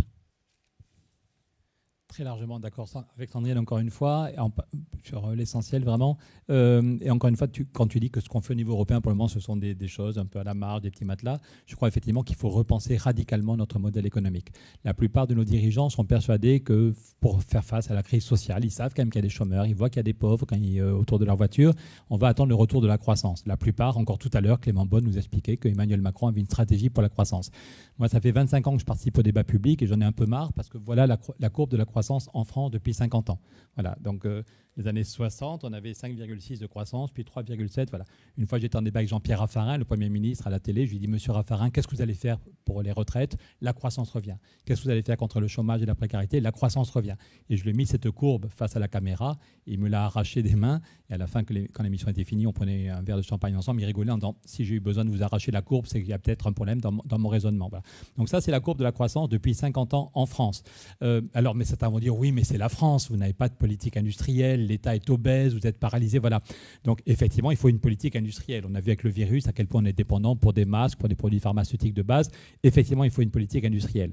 Mais est-ce que la politique industrielle va sauver le monde? J'ai la même courbe pour l'Allemagne, la locomotive allemande. Voilà l'évolution de la croissance pour la locomotive allemande. J'espère que vous avez des bonnes lunettes pour voir la différence avec la courbe de la croissance en France. Voilà. Donc c'est pareil, la locomotive allemande. Et la dernière fois que je suis allé à Berlin comme rapporteur du budget, j'y allais 2 fois par mois avant que le virus complique franchement la vie. La dernière conférence de presse de Jens Weidmann, le patron de la Bundesbank, c'était juste avant Noël il y a 2 ans, il disait l'Allemagne est en train de retomber en récession. 2 mois avant l'arrivée du virus. Hein. Voilà, donc l'évolution de la croissance. Donc bien sûr, il y a des choses dont on doit s'inspirer. Oui, il faut une vraie politique industrielle. Oui, l'accès à la formation est meilleur pour une partie des salariés en Allemagne. Oui, la décentralisation, c'est très bien en Allemagne. Oui, mais aussi oui à la politique de péréquation. La première loi qui est votée en Allemagne chaque année, c'est une péréquation financière entre les territoires. C'est dommage qu'on n'en parle pas. Ça, c'est aussi un truc du modèle allemand qu'on devrait prendre. Mais donc, c'est difficile de croire que la locomotive allemande a réglé et que la croissance revient. Je rappelle qu'il y a 6 millions d'Allemands et d'Allemandes qui ont un boulot à 450 € par mois. Et je fais un zoom, je pense qu'il n'y a pas trop de monde de l'extrême droite dans la salle, mais une courbe qui peut énerver les gens de l'extrême droite. Et depuis 10 ans, c'est un zoom sur la croissance annuelle depuis 10 ans. L'Allemagne était quasiment en récession à 0,4 de croissance 2 années de suite. Et s'il y a eu un rebond, c'est parce qu'ils ont accueilli 1,5 million de réfugiés syriens. Si l'Allemagne n'avait pas accueilli 1,5 million d'hommes, de femmes, de jeunes et de vieux qui venaient de Syrie, l'Allemagne est en train de retomber en récession. Et sinon, elle avait 0,4 de croissance grâce aux exportations vers les États-Unis et le reste du monde. Et n'importe quand, les États-Unis peuvent exploser. Ça, c'est la dette totale des États-Unis, dette privée et publique depuis 1950. La dernière année avant le virus, les chiffres avant que le virus ne complique tout. Et aux États-Unis, en 2019, Donald Trump était tout content parce qu'il avait une croissance à 2,2%, 2,2%, mais la dette totale privée et publique avait augmenté de 12% du PIB. 12% du PIB de dette en plus en un an. Il fallait 6 doses de dette supplémentaires, 6 doses pour avoir une dose de croissance. C'est comme si votre voiture ou la voiture de vos parents avait besoin de 3 litres d'huile tous les 100 mètres. Elle roule, mais c'est un peu inquiétant. Donc ça, c'est la dette totale des États-Unis. Ça, c'est la dette totale en Chine, hors shadow banking. Donc ça peut péter n'importe quand. En 2005, j'avais fait une première grève de la faim pour dire attention, on va avoir une crise financière. Tout le monde s'était foutu de ma gueule. Dominique Strauss-Kahn expliquait qu'il n'y avait aucun risque de crise. La route s'inquiète pour rien. 18 mois plus tard, c'était le début de la crise des subprimes. On n'était pas très nombreux en 2005 à dire attention, ça sent pas bon. Mais maintenant, avant le virus, c'était tous les 6 mois que le FMI disait attends, là c'est à la une des Échos. C'est pas le journal de l'ultra-gauche qui critique sur le libéralisme. Hein. Les Échos, le FMI redoute une nouvelle crise. C'était il y a 3 ans. Le FMI nous disait que la prochaine crise peut être 10 fois plus grave 10 fois plus grave que la crise de 2007-2008. Donc tous ceux qui attendent le retour de la croissance, c'est juste un énorme pipeau. Et je continue, parce que Sandrine, tu disais, le travail n'est pas une marchandise. Si on a eu 30 années, vous voyez quand même, avant l'arrivée de Ronald Reagan, c'est quand même intéressant. Il y a eu 30 années où il n'y avait pas du tout besoin de dette, ni dette privée, ni dette publique. Il y a eu quand même 30 années de stabilité, de prospérité sans dette. Pourquoi? C'est parce qu'on tenait bon sur Philadelphie. Philadelphie, c'est la première chose que fait Roosevelt avant de faire Bretton Woods, avant de faire 3 semaines, pas 3 heures de travail entre 2 avions, 3 semaines de travail à Bretton Woods pour reconstruire un système bancaire et financier. Mais la première chose que fait Roosevelt et les autres chefs d'État, il n'y a qu'une femme sur la photo, mais elle a eu un rôle crucial. C'est elle qui avait fait l'essentiel de la rédaction du document. C'est le texte de Philadelphie qui est magnifique. Le travail n'est pas une marchandise. Ce n'est pas parce qu'il y a des millions de chômeurs qu'on peut brader le travail, baisser les salaires. Au nom de la dignité humaine et au nom du rôle du salaire dans l'économie, il n'y aura pas de paix durable sans justice sociale. Et tous ceux et celles qui avaient connu la crise de 29 et la barbarie, en même temps, ils préparent la victoire. Ils ont envoyé les militaires pour gagner la bataille. Mais ils disent qu'il faudra reconstruire un modèle avec comme principe, la justice sociale. Ils expliquent que dans chaque pays et dans le commerce mondial, Philadelphie, ce n'est pas juste du pipeau, si tous les hommes et les femmes étaient frères et sœurs. C'est tous ceux qui avaient connu la crise de 29 disent qu'il faut des règles sociales dans chaque pays et dans le commerce mondial, sur le salaire minimum, sur le temps de travail, sur comment on finance la retraite des vieux. Et tant qu'on tient bon sur ces règles sociales, il n'y a pas besoin de dette. Et puis, c'est 30 années de stabilité sans dette. Et une fois que Ronald Reagan arrive, dans tous les pays, on explique que ces règles sociales, c'est de la foutaise, que chacun peut négocier librement son salaire. Le problème, c'est que quand le chômage fout la trouille aux gens, la négociation sur les salaires, dans beaucoup d'endroits, c'est si tu n'es pas content, tu peux aller voir ailleurs. Et dans tous les pays, ce qui va au salaire diminue. Et c'est pour ça qu'on pousse les gens à s'endetter. Donc oui, il faut une Europe sociale. Et là où, en 2003, on avait rédigé un traité de l'Europe sociale avec Jacques Delors, José Bové, et on avait été reçu par Romano Prodi qui avait demandé à Giscard d'intégrer le traité de l'Europe sociale en disant dans le traité de Maastricht, il y a 5 critères financiers. Tout le monde sait que l'Europe a été guidée par ça, pour de vrai. On voulait faire la monnaie unique, ce n'était pas du pipeau. On voulait faire la monnaie unique. On avait des critères, il y avait des sanctions si on ne respectait pas les critères financiers. Pas plus de 3% de déficit, pas plus, voilà. Est-ce que, sur les questions sociales, est-ce qu'on est capable de se réorienter? Sinon, on va vers un drame social et un effondrement économique. Philadelphie, c'est la preuve que la justice sociale, le fait qu'on ait 30 ans de stabilité, tant qu'on tenait bon sur la justice sociale, ça veut dire effectivement qu'il n'y a pas de prospérité, pas de paix, pas de stabilité économique sans justice sociale. La justice sociale, ce n'est pas un luxe auquel il faut renoncer. La justice sociale, c'est le seul moyen, et la justice climatique, c'est le seul moyen d'avoir un système qui est stable économiquement. Est-ce que vous avez du temps pour déborder un peu ou on passe directement aux questions du public? Moi, je ne peux pas déborder. On va passer directement aux questions du public.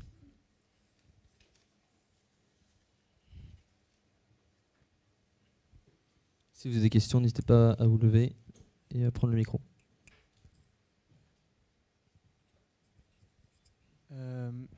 Bonjour, Madame Sandrine Rousseau. Vous avez exprimé une opinion assez à l'encontre du nucléaire. Et pourquoi ne pas penser à un virage énergétique en Europe par le nucléaire? Même si c'est très polémique, j'aimerais bien avoir votre avis là-dessus. Parce que l'Europe n'en veut pas. La France est le seul pays à développer le nucléaire, à relancer un programme nucléaire. Aucun des pays européens ne veut de ce programme nucléaire. Et par ailleurs, ce programme nucléaire fait que ça s'appuie sur deux nouveaux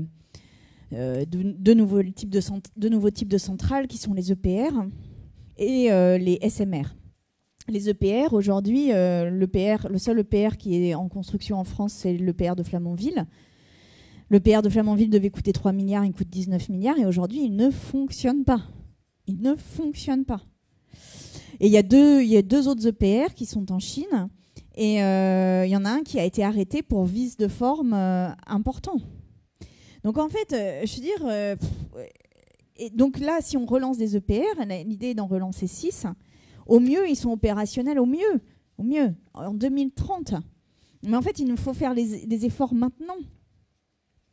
Et par ailleurs, les SMR, c'est des petits réacteurs qui sont mobiles et qui peuvent se déplacer. Ces SMR, aujourd'hui, seront opérationnels en 2040, voire 2050. Donc en fait, on va mettre des milliards d'euros qui vont nous manquer cruellement sur une transition énergétique fondée sur le renouvelable et surtout sur le développement de la sobriété énergétique. On va manquer de ces euros-là pour quelque chose qui marchera éventuellement dans 30 ou 40 ans et qui, d'ici là, a de tels vices de forme que les coûts et les délais de fabrication explosent. Moi, on m'a beaucoup reproché dans la campagne des primaires d'être irrationnel, mais moi, j'aimerais bien qu'on s'interroge sur la question de la rationalité. C'est quoi la rationalité, en fait ? C'est quoi la rationalité ? Est-ce que c'est de regarder le rapport du GIEC fait par 2500 chercheurs et de trouver des solutions immédiates et puissantes qui nous permettent de changer de trajectoire ?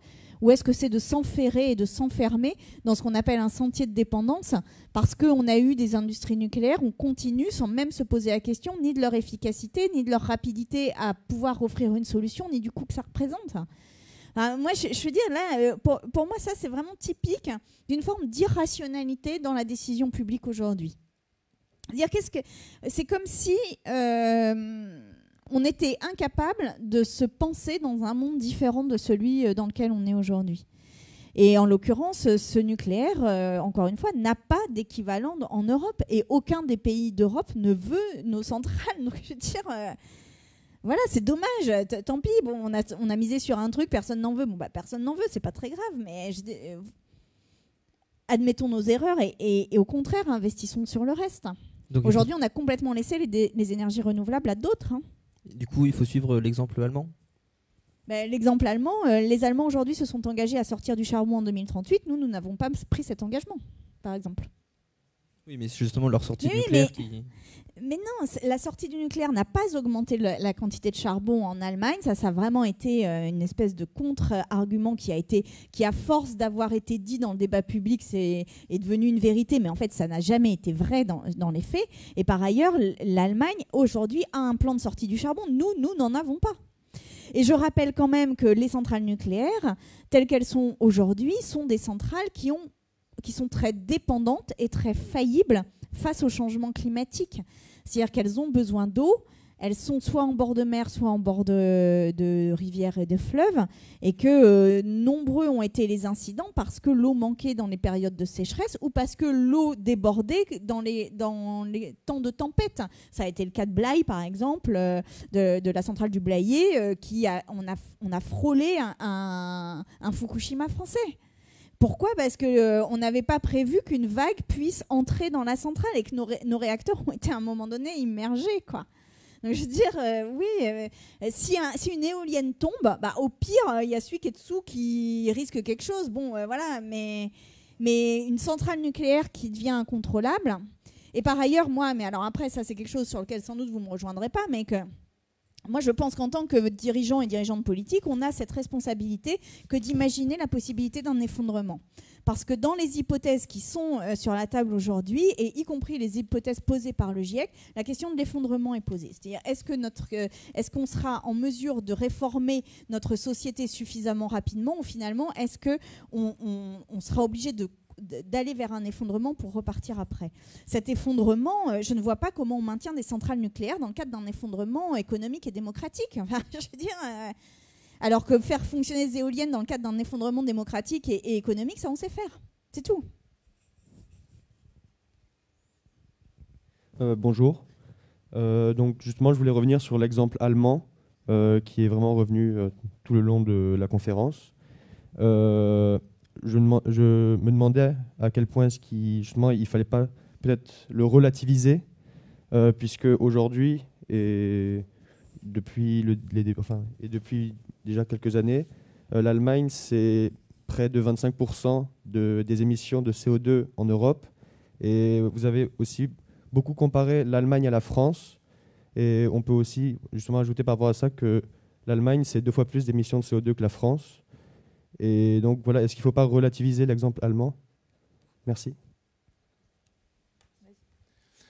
Je pense que moi j'en ai un peu marre, ça fait 25 ans que je m'intéresse au débat politique et pendant 3 ans on explique que l'Allemagne tout est génial, puis après ça on explique que l'Allemagne c'est l'homme malade. Souvenez-vous, en 2003-2004 l'Allemagne était quasiment en récession, on nous expliquait que tout était pourri en Allemagne. Peut-être qu'il y a des choses bien à prendre et des choses moins bien et que la plupart des Allemands en ont conscience. Là, depuis 2 semaines que le virus flambe, les Allemands sont dans l'autocritique en disant on est un pays nul, notre système de santé est nul. Et or, je pense que c'est injuste, mais qu'effectivement le virus revient. Tout à l'heure j'ai déjà relativisé le modèle allemand. allemand. Quand j'expliquais qu'il y avait 6 millions d'hommes et de femmes qui avaient des boulots à 450 €, c'est les chiffres donnés l'autre jour au Bundestag par le ministre du Travail. Réponse à une question d'une députée, oui, il y a effectivement 6 millions d'Allemands qui ont des boulots à 450 €. Donc 4,5 millions, dont c'est le seul boulot. Donc, quand on nous explique, l'autre jour, j'étais avec Madame Verdier-Molinier qui m'expliquait c'est quand même bien l'Allemagne, il n'y a quasiment pas de chômage. Je dis ok, il n'y a pas quasiment pas de chômage, mais il y a des millions de gens qui n'ont que 450 €. Donc, du point de vue statistique, c'est bien, mais si on parle de liberté, d'égalité, de fraternité, quelle est la liberté d'un homme ou d'une femme qui vit avec 450 € par mois? Est-ce qu'on imagine ce que c'est? Juste pour manger. Je ne parle même pas de faire un cadeau aux enfants ou de préparer l'avenir. Égalité, le nombre de milliardaires a triplé en 10 ans. Le nombre de milliardaires a triplé et des millions d'hommes et de femmes survivent avec 450 €. Et fraternité, je lui ai dit, face à la caméra, si c'était votre frère ou votre sœur qui vivait avec 450 € par mois, est-ce que vous diriez c'est mieux que rien? Ou est-ce que vous diriez ce système est merdique, il faut le transformer? Voilà. Pour moi, les questions de chômage et de précarité, ce n'est pas un truc théorique. Quand je parle de chômage et de précarité, je pense à une copine qui est à Mulhouse. Moi, je suis bien payé, je suis à 6 000 € par mois, c'est cool. J'ai un frère qui est major de Polytechnique, un énarque. Voilà, mais j'ai aussi un frère qui est handicapé et qui a beaucoup de mal à trouver un vrai boulot. Et puis, je pense à cette amie qui est à Mulhouse, qui vit avec le RSA et qui m'explique que à chaque fois qu'il y a quelqu'un qui sonne, elle a peur que ce soit l'huissier pour la foutre dehors parce qu'elle a toujours des factures en retard. Voilà. Et donc, il y a quelque chose d'indécent. D'ailleurs, on nous dit, là, depuis 2 semaines, on nous dit, ça y est, le chômage est revenu au niveau d'avant la crise du virus. C'est indécent. D'après les chiffres officiels, il y a quand même toujours 3 700 000 personnes à Pôle emploi en catégorie A.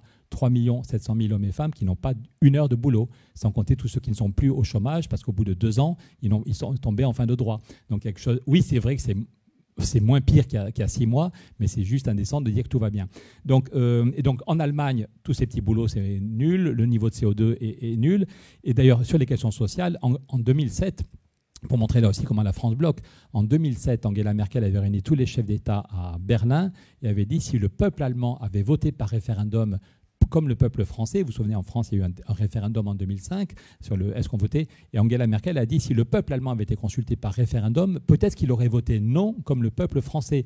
Et donc, elle avait proposé un protocole social. Angela Merkel, devant tous les chefs d'État, dit il faut tenir compte de lutter contre la précarité, il y a une souffrance sociale, et Merkel proposait de compléter les traités avec un protocole social. Et c'est Nicolas Sarkozy qui n'a pas voulu, parce qu'il fallait aller vite et qui voulait plutôt finir un mini-traité. Voilà. Et après ça, François Hollande n'a rien fait, absolument rien fait. Je ne vais pas raconter toute ma life, mais je pourrais vous raconter des dialogues avec François Hollande où quand je lui propose de mettre sur la table un paquet climat ou un paquet social, il me répond non, Pierre, mon action est très souterraine, c'est à vous de faire le travail de pédagogie.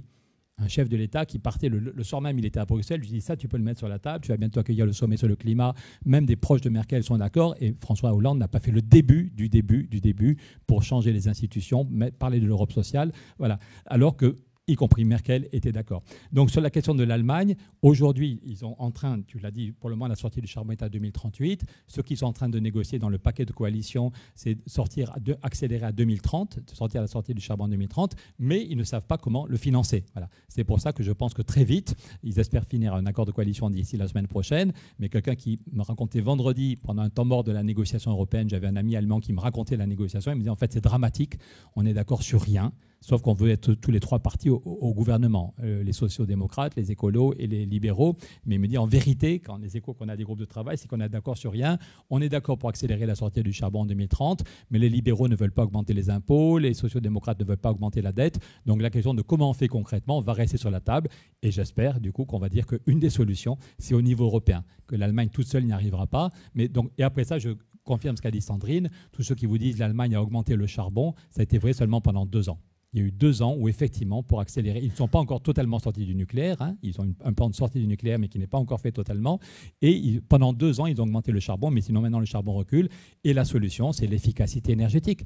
Parce que là, début décembre, on va tous rentrer chez nous, on met le chauffage quand on revient chez nous le soir, on met le chauffage, on commence à faire la cuisine, on met la télévision, et bien ça demande de l'énergie. Donc si on a un effort d'isolation des bâtiments, on pourrait penser qu'on n'aura pas besoin de mettre le chauffage au maximum quand il fait froid, et donc on aura beaucoup moins besoin, soit du charbon, soit du gaz. Je rappelle qu'on paye des dizaines de milliards à M. Poutine, et on voit comment en Biélorussie ou en Russie, ils utilisent cette dépendance à l'énergie. Donc pour améliorer le pouvoir d'achat, pour améliorer la vie de la planète, et pour sortir de notre dépendance à Poutine et à la Biélorussie, il faut absolument faire un travail d'efficacité énergétique. Et c'est comme ça qu'en Allemagne, comme chez nous, on pourra accélérer la sortie des énergies fossiles.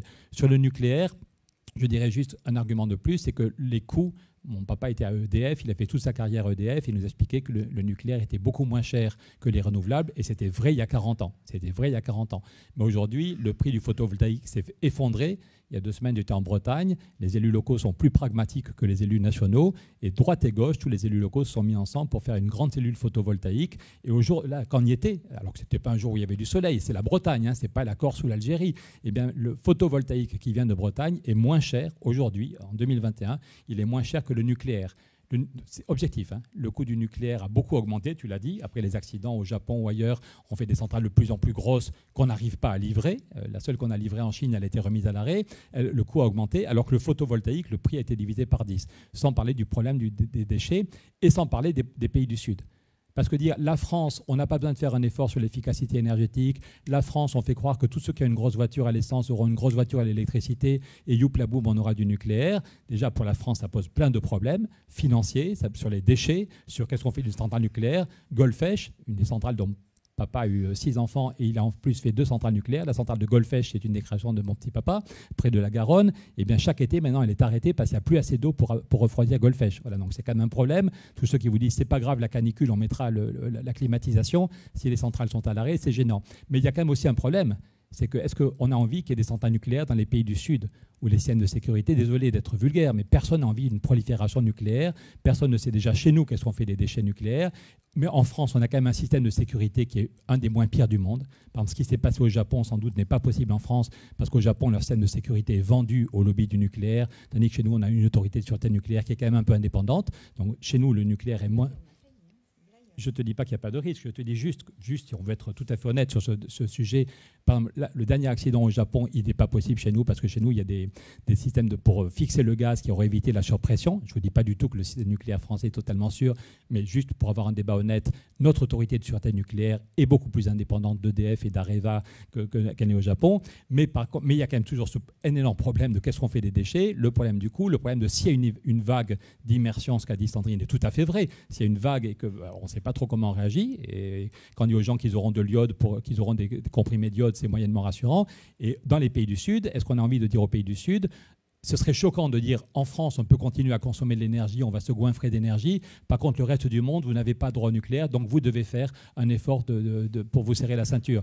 Parce que dans les pays du Sud, on ne sait pas dans quelles conditions se passerait la sécurité nucléaire et on ne sait pas si ça déboucherait sur une prolifération militaire. Donc, un système, je ne suis pas Emmanuel Kant, mais un système qui n'est pas généralisable au reste de la planète n'est pas un système qu'on peut souhaiter pour nous. Et par contre, je le répète, une politique de sobriété, avoir des maisons mieux isolées, avoir des transports en commun, on peut vivre bien. Dernier point, désolé, je suis trop long. Quand Jules Ferry décide de faire l'école pour tous, beaucoup de gens pensent qu'il est frappadingue. J'ai déjà dit que Kennedy passait pour un mec frappadingue quand il a dit on va aller sur la Lune, mais finalement, quelques années plus tard, Kennedy, il y a mis les moyens, on a gagné la bataille de la Lune. Et quand Jules Ferry a voulu l'école pour tous, les gens pensaient qu'il était marteau, mais on y est arrivé. Et dans tous les villages de France, on a fait l'école des garçons, l'école des filles, la maison des maîtres. Évidemment, c'est un énorme bazar. Évidemment, on s'engueule parce qu'on est un peu en retard. Mais ce qu'on a retenu, c'est qu'en 20 ans, la France a été capable de se transformer pour faire l'éducation pour tous. Est-ce qu'on est capable, en 20 ans, de se transformer pour sortir totalement des énergies fossiles et vivre bien? Merci beaucoup, Madame Rousseau, merci beaucoup Monsieur Laroutourou. La conférence a touché à sa fin.